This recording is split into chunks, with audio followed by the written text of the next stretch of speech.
நைட்டில் இருந்தே நல்ல மழை. காலையில் எழுந்து பார்த்ததும் கிளைமேட் சூப்பராக இருந்துச்சு. இதுக்கு சூடாக இட்லியும் தக்காளி குருமாவும் சாப்பிட்ணுன்னு ஆசையாக இருந்துச்சு. தக்காளி குருமா செய்கிறது ரொம்ப ரொம்ப ஈஸி. நல்ல பழுத்து தக்காளியாக ஒரு 4 தக்காளி, அது கூட கொஞ்சம் தேங்காய், அப்புறம் ஒரு 4-5 முந்திரி பருப்பு, கொஞ்சம் கசகசா, அது கூட கொஞ்சம் சோம்பு, அதுக்கப்புறம் பட்டை, லவங்கம், ஏலக்காய், இந்த மாதிரி நம்மளுக்கு தேவையான மசாலா இதெல்லாமே சேர்த்துட்டு நல்லா தண்ணி ஊற்றிட்டு நல்லா மழியாக அரைச்சிடணும். இந்த பேஸ்ட் நம்ம எவ்வளோ மழியாக அரைக்கிறோமோ அந்தளவுக்கு குழம்பு நல்லா டேஸ்ட்டாக இருக்கும். அதுக்கப்புறம் ஒரு குக்கரில் தேவையான அளவு எண்ணெய் ஊற்றிட்டு இதில் நம்ம எந்த மசாலாவும் போட வேண்டாம்.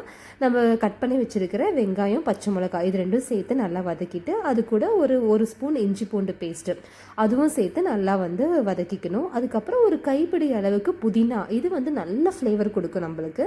அதுக்கப்புறம் அரைச்சி வச்ச மசாலாவை அதில் போட்டு நல்லா மிக்ஸ் பண்ணிக்கலாம். இது கூட நம்மளுக்கு தேவையான அளவுக்கு மஞ்சத்தூள், வெறும் மிளகாத்தூள், அப்புறம் மல்லித்தூள், கரம் மசாலா, சீரகப்பொடி இது எல்லாமே சேர்த்துட்டு தேவையான அளவு உப்பும் சேர்த்துக்கணும். சேர்த்துட்டு நல்லா மிக்ஸ் பண்ணிக்கலாம். மிக்ஸ் பண்ணிவிட்டு நம்மளுக்கு எந்த அளவுக்கு கிரேவி பதம் தேவையோ அந்த அளவுக்கு தண்ணி ஆட் பண்ணிக்கலாம். நான் ஒரு 2 கப் அளவுக்கு தண்ணி ஆட் பண்ணிட்டேன்.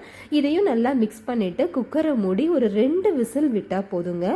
செம்ம சூப்பரான தக்காளி குருமா ரெடி ஆகிடும். திறந்த உடனேயே அந்த வாசனையே வீட்டை தூக்கும்.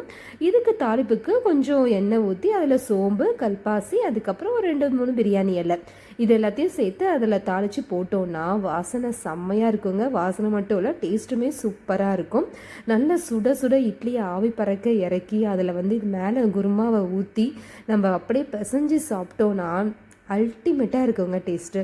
கண்டிப்பாக நீங்களும் செஞ்சு பாருங்கள். அதுவும் இப்போ எல்லா இடத்துலையுமே நல்லா மழை பெஞ்சிட்ருக்கு. மழைக்கு சுட சுட அதுவும் ரொம்ப ஈஸியான ரெசிபியும் கூட. கண்டிப்பாக நீங்கள் ட்ரை பண்ணுங்கள்.